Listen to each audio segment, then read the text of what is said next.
Hello and welcome to Reel for this Catholic Schools Week edition. Today I'll step aside and make room for our guest host, Juliana Campbell, a sophomore at Cathedral High School in Wilbraham. Join her now as we celebrate the great gift our Catholic schools are to our diocese and our broader community. Coming up on this edition of Reel to Reel, I'm Terry Hegarty in the classroom. I'll be reporting from several area Catholic schools, showing you some of the fun and important events that have taken place across the diocese this past week. I'm Peggy Weber, and I'll be bringing the story of a Holyoke native who has become the abbot here at Glastonbury Abbey. and St. Mary Academy students in Longmeadow sign a pledge to choose kind. These stories and more are just ahead on this edition of Reel to Reel from Cathedral High School in Wilbraham. From throughout Western New England and beyond, this is Reel to Reel, your window on the world around you.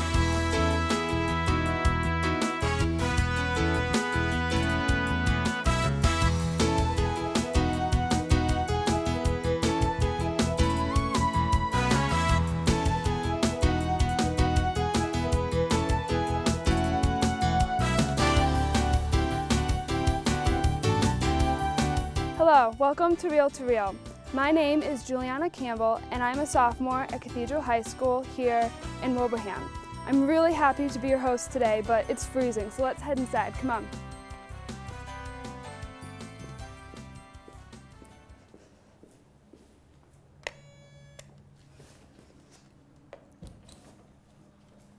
Hi, Julianne. Come on Hi. in. Good to see you today. Good to see you too. Too cold to be outside. Huh? Yeah.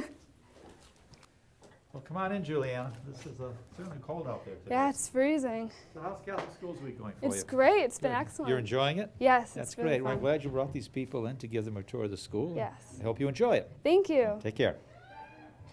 In celebration of Catholic Schools Week in the Diocese of Springfield and across the country, we are highlighting some of our local Catholic schools. And today, in our show, I'll give you a tour of my school and show you why I think it's so special. But first we begin today with a story out of St. Mary's Academy in Longmeadow. Between 1 in 4 and 1 in 3 U.S. students say they have been bullied in the United States. Most bullying happens in middle school. The most common types are verbal and social bullying. A nationwide program to address this issue and choose to be kind instead has been adopted by students and teachers at St. Mary's Academy. Sharon Roulier has more on their pledge to choose kindness. I was being called names, the usual thing. Some people in art in my school weren't really thinking of what they said before they said it. Yeah, I have been bullied, but I do want to say I'm not those kind of people that don't care, but I do. He says, I'm not your enemy. We're friends now. I've realized I'm wrong, right? Students in Katie Gerard's 7th grade English class have taken the pledge, as have all of the 240 students and teachers at St. Mary's, to address the issue of bullying this year with a small but powerful message. It's, again, very simple. I pledge to choose kind this entire school year, and that's it. The Choose Kind program, developed by Random House Publishing, was sparked by the 2012 publication of Wonder, a novel by children's author R.J. Palacio. The story of August Pullman, a 5th grader with a severe craniofacial difference. It was a small attachment to the book that really was an amazing jumping off point to start the year on the right note of being kind to each other and being kind to ourselves. Students and teachers read the book about the 10-year-old and his life in 5th grade, and then signed a pledge, part of a growing group, now 30,000 people worldwide, who every day are trying to be kind to others and themselves. After reading this book, it definitely changed the way I looked at others, and it definitely helped me to learn that it's never right to judge someone by the way that they look. Students in every grade signed the pledge, which has helped to bring, more than anything, awareness to how people treat each other on a daily basis. And it's working.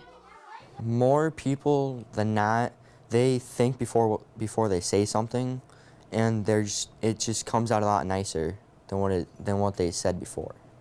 I think this whole Act Kind program has just made everyone just like in a good, better mood, and everyone's just nicer, and like they do think before they speak, and it's just, there's a lot of positivity going around, and I think it's really nice that this whole campaign could just like change people. There you have it. Just one act of kindness can make an impact. And for more information on Choose Kind, you can find a link on our website at iobserve.org. For Reel to Reel, I'm Sharon Roulier. Another part of Catholic Schools Week here at Cathedral is dressing up with your friend as a twin. My twin is Debbie. How'd your bio test go today? I think I did really good, maybe like an 87. That's good, I'm so proud. Another proud example of Catholic education is Holyoke native and Holyoke Catholic graduate, Father Thomas O'Connor, who last year was elected the third abbot of Glastonbury Abbey in Hingham, Massachusetts. Just prior to his installation last summer, Peggy Weber traveled to the eastern part of the state to talk with him about his new position and how his alma mater shaped his vocation. Life has funny twists and turns, and sometimes one decision, or letter, or comment leads to a different outcome, a changed life. This was certainly the case for Father Thomas O'Connor, the abbot of Glastonbury Abbey. As a senior at Holyoke Catholic, he had applied to one college seminary, only to learn that it was closing. So he contacted another place. And the day of the prom, this letter arrived, and the letter said, "We regret to inform you that we have reached our quota for the year." I bet you they don't send that letter anymore. But in 1968, the seminary was full, and young Tommy O'Connor went to see Mr. McGurk, his guidance counselor at Holyoke Catholic, who said, "Well, Tom, I just got this thing from a place called Glastonbury Monastery." So he applied to this picturesque place, which was founded in 1954. And then I came here, and basically the rest is history, because I really loved being here. I enjoyed the prayer schedule. I enjoyed the communal aspects, you know, because it was kind of like a family, and what we were doing. The third of 5 children, Tom said he was used to community living, and he said he was inspired by his parish priest at the former Holy Rosary Parish. You know, I think it was the priest in the parish. We had the pastor that was pastor, as long as I could remember, it was Father Sullivan, and he was just a good man. He was kind of like a grandfather figure. He said other parish priests and the priest at Holyoke Catholic also influenced him. The thing is, they were doing something. They were touching people's lives, you know, and sometimes they didn't know how they were touching people's lives, but they were influencing them in some way. You know, so the thing is, it's kind of like, I really liked it, and you could tell that people were really, they benefited from it greatly. The motto of their order in Latin is Ora et Labora, prayer and work. The monks do various jobs during the day. They make soaps, which are sold at the monastery gift shop. They raise goats.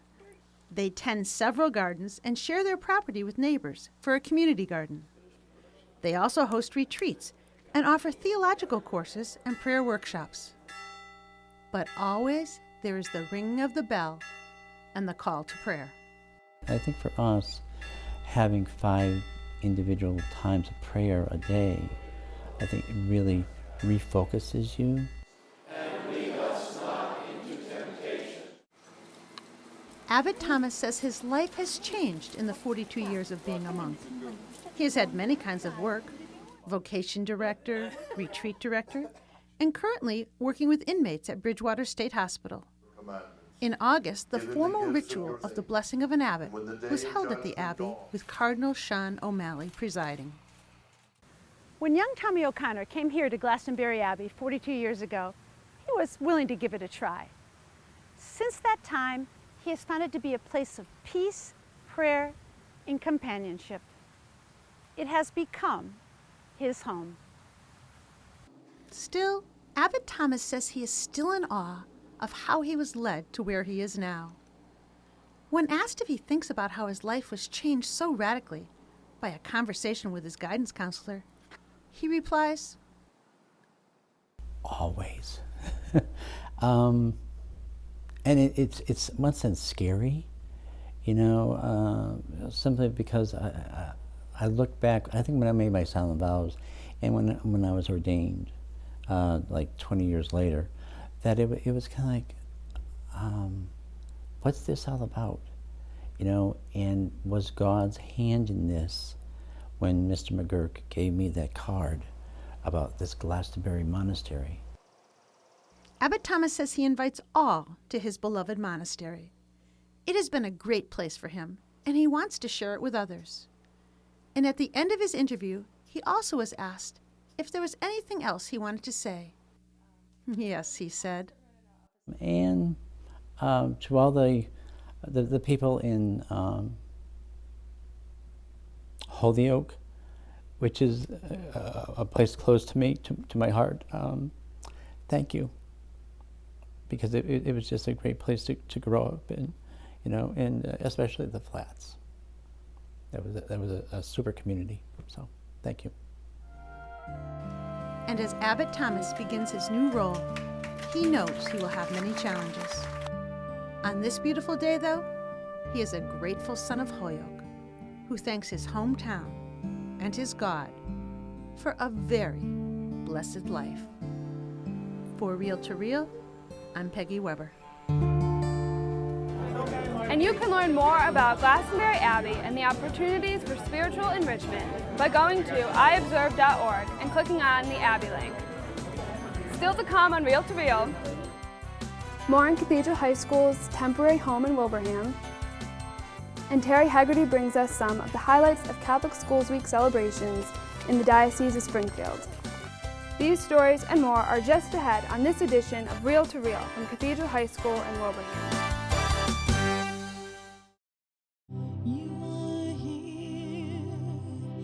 The Chalice of Salvation, your weekly spiritual connection.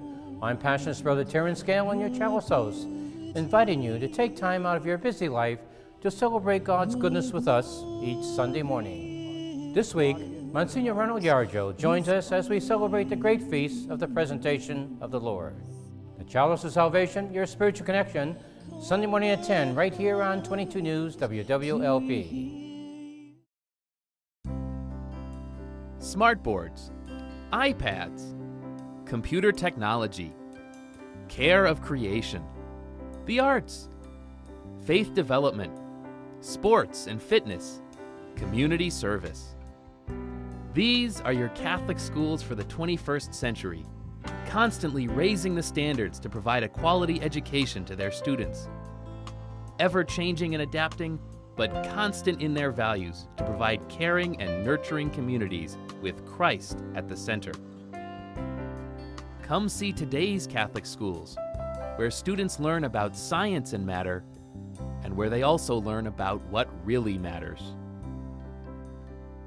Log on to iobserve.org to find a link to a Catholic school in your area, or call 413-452-0850.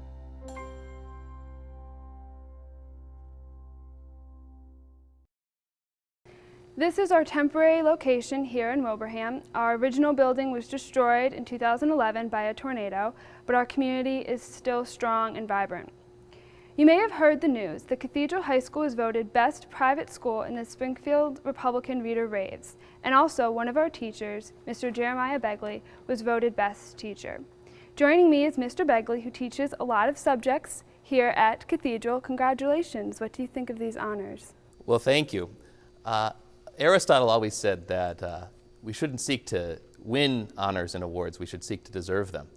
And we're not in this to win awards, we're in this to win souls for Christ, and we're in this to prepare young students like you for adulthood. To me, the real honor is teaching the students of Cathedral High School. It's a wonderful place here, it's a wonderful community. I think the thing that I'd like to say is Cathedral High School is so much more than just a school. It's a whole community, and it's almost a way of life, if you will, in terms of being a place where people get to know each other on so many different levels, intellectually, spiritually, and really can grow, all of us together. I've grown so much since I started here at Cathedral, and I'm so grateful to everyone who voted for us and for me, but most of all, I'm grateful for the blessing of teaching here at Cathedral High School. I'm so happy here, and it is such an honor and such a blessing to do what I do every day. Thank you for joining us. And if you would like more information about the programs offered here at Cathedral, you can find a link at iobserve.org. Our next story connects with another of our diocesan high schools, St. Joseph's High School in Pittsfield, and specifically its legendary hockey program. It's been more than 40 years now since the 1973 Magic season, experienced by Dr. Peter Drennan of Longmeadow, who played on the team that year and recently published a book about his hockey career. Steve Kiltonick has more.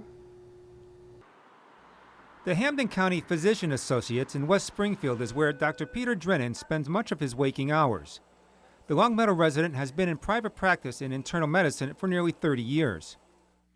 Drennan's office is a half mile from the Eastern States Coliseum, which for years was home to the AHL Springfield Indians.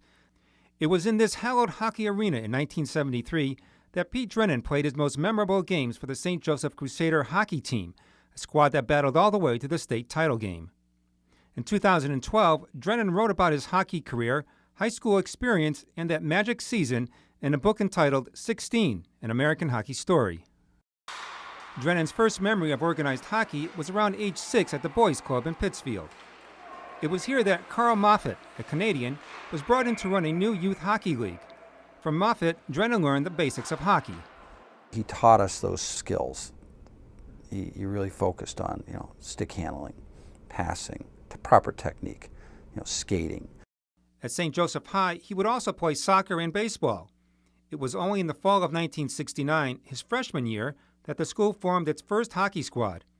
A social studies teacher, Jack Charette, was named coach.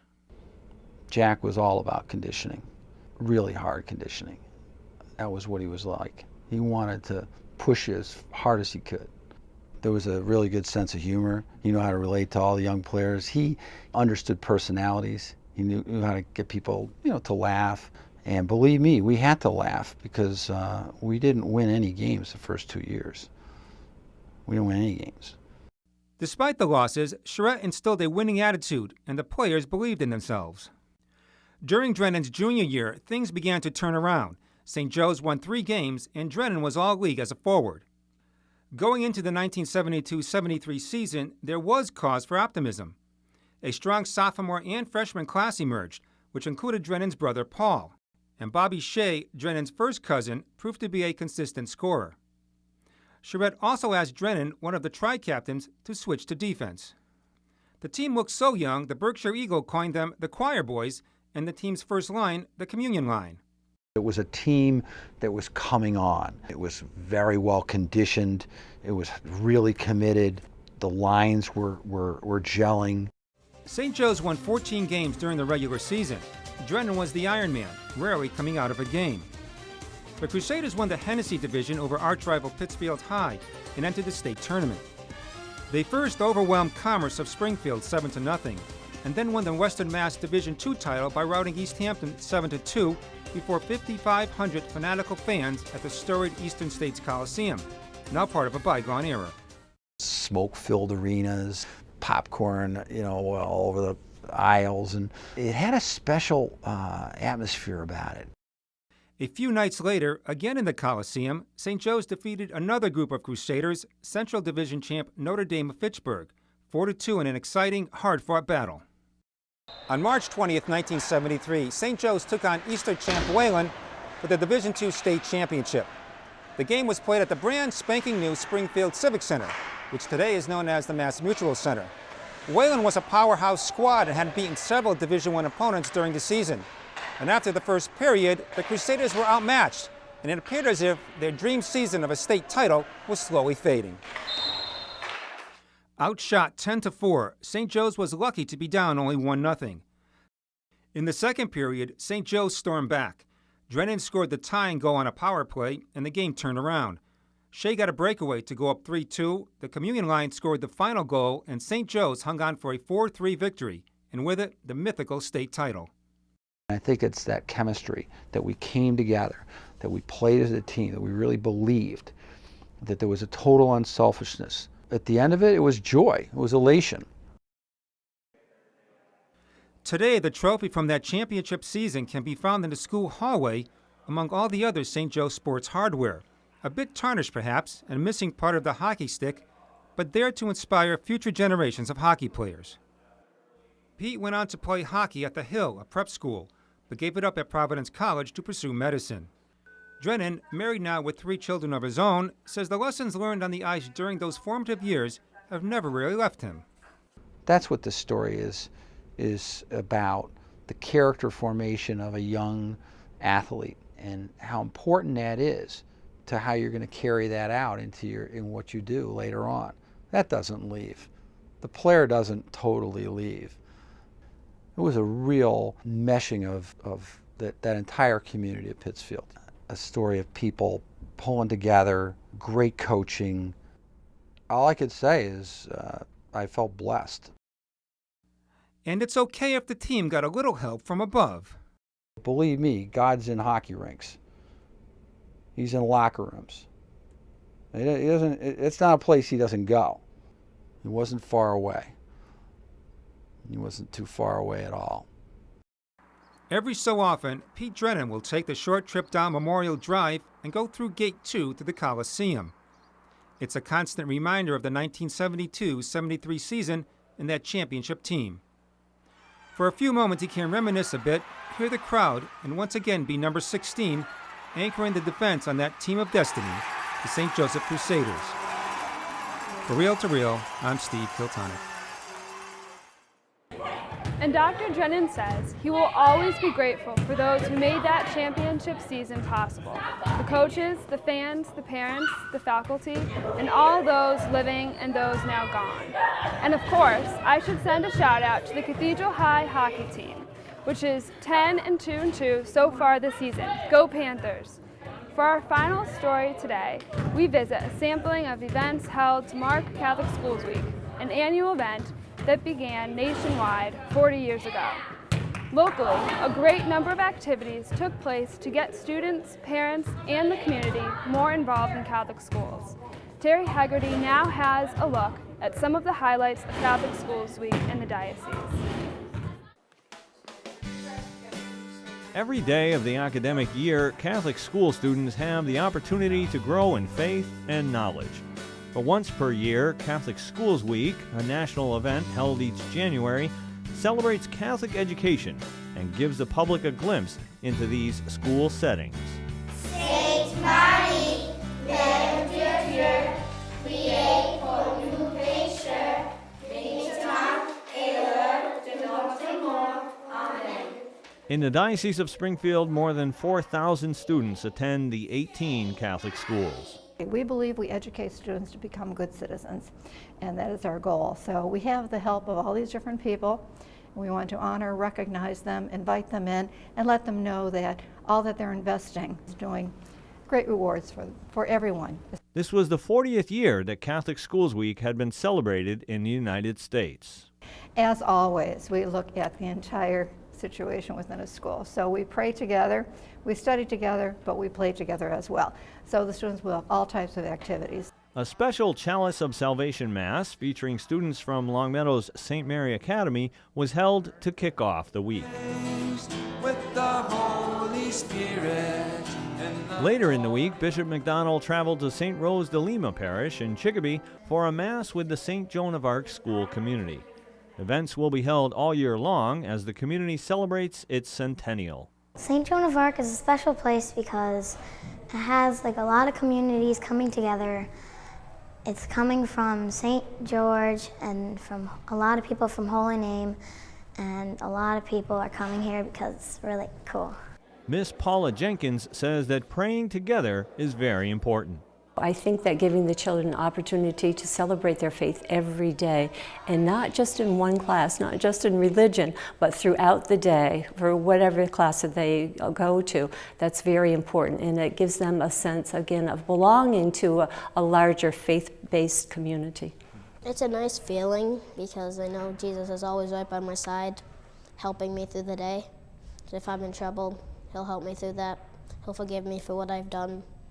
And it's just a nice feeling to have. Catholic Schools Week allows students and teachers to celebrate in a variety of ways. While some of the Catholic School Week events were rather serious in nature, some involved a bit of silliness. But here at St. Mary's in Ware on Jammy Day, I didn't see anything especially silly. For Jammy Day, students wore pajamas and assisted the less fortunate by donating new pajamas to the diocese's Catholic Charities Agency. Pajama Day is very important because, well, we get to wear our pajamas, so it's different to us too. And we get to bring in pajamas for other kids who don't have as much as we do. Last year, as another way of helping the community, Donald and Michelle Demore implemented the Demore Challenge to help parents afford tuition at Springfield's St. Michael's Academy. The Demores will match the contributions up to $75,000. During Catholic Schools Week, it was announced that grants were being offered to all of the Catholic schools in the diocese. Monies must go to tuition assistance, and the Demores will match the amounts raised up to $5,000. We know that many families who wish to make that choice of Catholic school education find it very difficult in this economy. However, because of the generosity of persons such as Michelle, Donald, and our other great donors, we're able to present this. Focusing on eliminating bullying, students and staff at Holyoke Catholic High School participate in a program called Erase Bullying. Each Tuesday, students wear blue to show that they are in the program. During Catholic Schools Week, they gathered in the lobby, demonstrating their support. Catholic Schools Week! Last November, the school sponsored a bowling night called Bowl Out Bullying to raise awareness of the problem. Mrs. Lasella, the director of the program, says it's easier to fight bullying at a Catholic school. Well, we try to instill in our kids, the love of neighbor, and that we are all made in God's image and likeness, and we want to make everyone feel welcome and respected. Our faith calls us to be Christ-like and live a Christ-like life every day. But in today's society, it's really hard with all the negativity in the world. Catholic schools, as a buffer against such negativity, are appreciated by students. What I like best is that everyone is welcoming and friendly, like ever since the first day. I've been to public school and it's pretty harsh there because, everyone's grown up in different environments, and it was kind of nice moving into a Catholic school. It means a lot to me to be able to hear my faith at school and to learn about it. And also, I think it helps the community too by what we do, and how everybody's at the school is very kind and loving like Jesus would want us to be. Reporting for Real to Real, this is Terry Hegarty.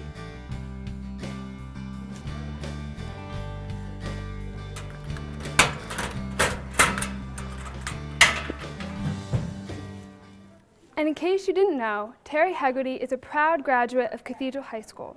And if you want to learn more about Catholic schools in our area, including how to enroll students, log on to our news and information website, iobserve.org. And for this week, that's Real to Real. As always, for more news on the Catholic Church in the Diocese of Springfield and around the world, including a photo gallery of Catholic Schools Week events, log on to our news and information site 24 hours a day, iobserve.org. It was really fun being your guest host this week. Sharon Roulier will be back as your host next week with another edition of Real to Real, your window on the world around you. Have a great week.